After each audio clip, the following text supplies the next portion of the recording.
Hello and welcome to Medicine from the Kitchen with myself, Dr. Rabb. I'd like to thank you for joining us today. And what we're going to be doing today in the kitchen is we're going to be showcasing one of my most favorite culinary and medicinal herbs, garlic.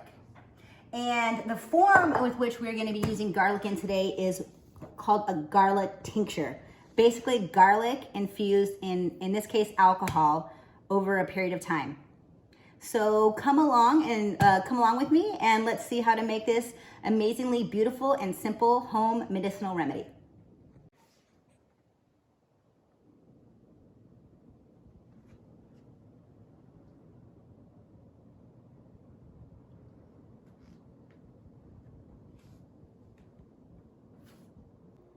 So before we get to the actual fun part of making the tincture, I just wanted to give some information and education on why we would take a garlic tincture.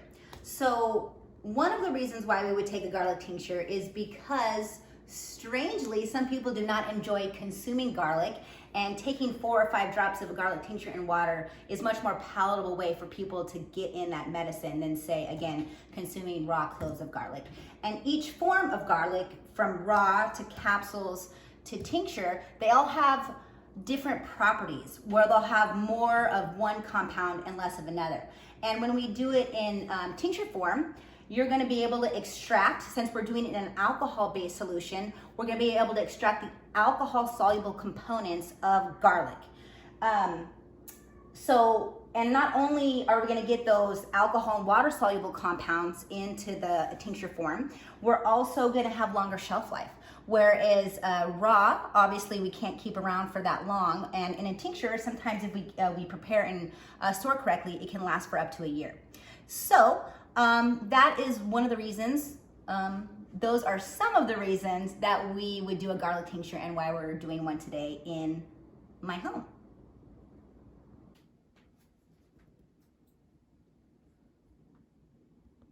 So right now I'm just preparing the garlic for our garlic tincture that we're making, and it requires a whole cup of chopped garlic, so that's why I have so many bulbs out here, because it's going to take quite a bit to fill that cup.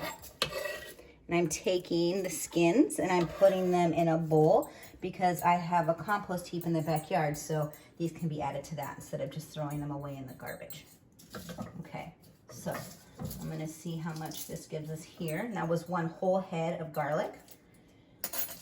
Now I'm going to smash them like that to activate that allanase compound that converts allicin to allicin, which is one of the antioxidant, anti-inflammatory, and antimicrobial components of garlic. So that means it helps decrease inflammation and kill bacteria.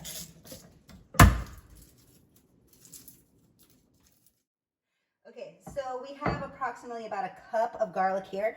It took, with the size of the garlic that I had available, it took about 2 heads to give us approximately a cup. So I peeled them, smashed them. I let it stand for at least 10 minutes, so that way we can really make sure that allanase activates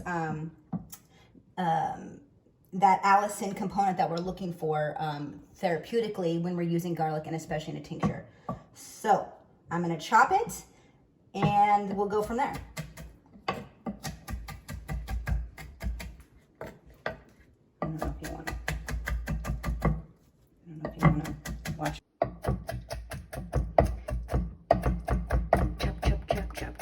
Chop.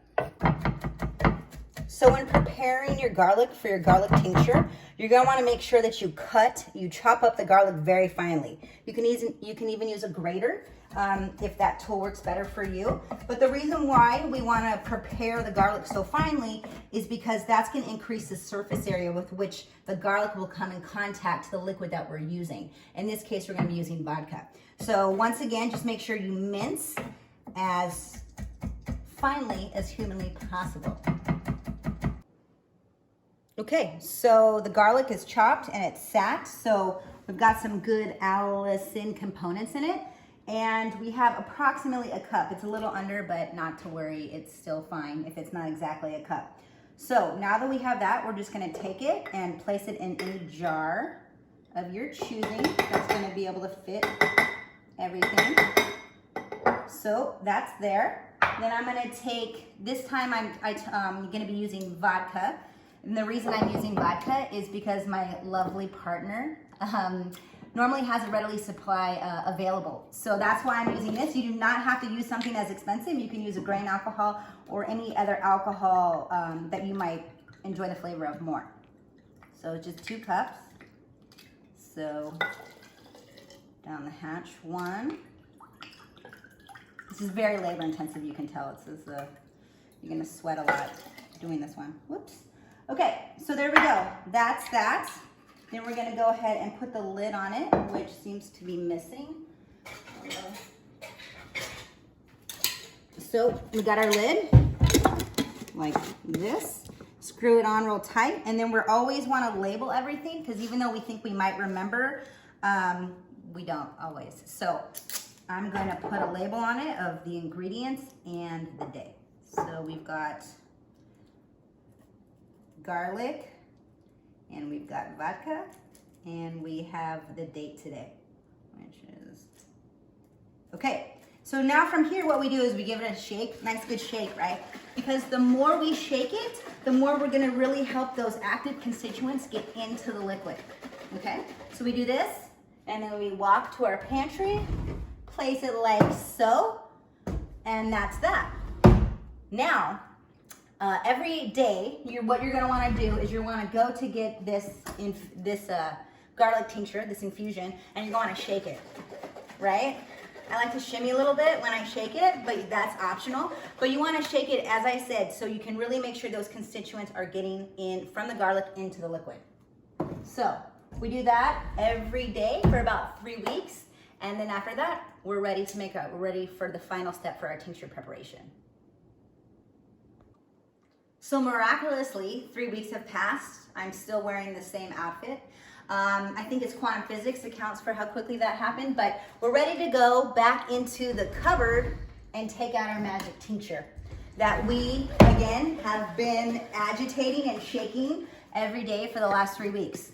So what we're gonna do now is we wanna strain it, right? We wanna strain the garlic from the liquid. So we get any kind of strainer. This is the kind I have. You also can use cheesecloth, but this is what we're gonna do. So we're just gonna pour it over. And I'm pretty messy in the kitchen, so you're gonna notice that as we go on here. Okay, so we've got all the liquid from the container, and you wanna really press it too, to make sure you're getting all those really good garlic-laden drops into this tincture. Okay. So yeah, if you have a cheesecloth too, it might be easier because then you can actually take the cheesecloth and wring it out. So we've got this, and that's basically that. That's simple homemade medicine we do in our own home. Now from there, a normal dose is about 4 to 5 drops for an adult in a glass of water once a day. So a little bit goes a long way, okay? So what if you wanna do, from there, you can actually even get a little amber colored or blue colored tincture bottle and pour that into there, and then screw our little dropper into there, and then just go like this and put 4 or 5 drops into a cup and drink. And then you have a very, I don't know, I'd say delicious, but a very potent and beautiful home remedy that you yourself made. Okay, so I just want to touch on real quick on why one would use a garlic tincture. Something that we don't talk a lot about in the United States, but I think we need to start talking more about it, is medicine in the form of prevention, because the old saying is so true that an ounce of prevention is worth a pound of cure. So doing things like taking garlic in the form of tincture every day is a great little remedy that we can do to help bolster our overall health and wellness, making our body more resilient against diseases.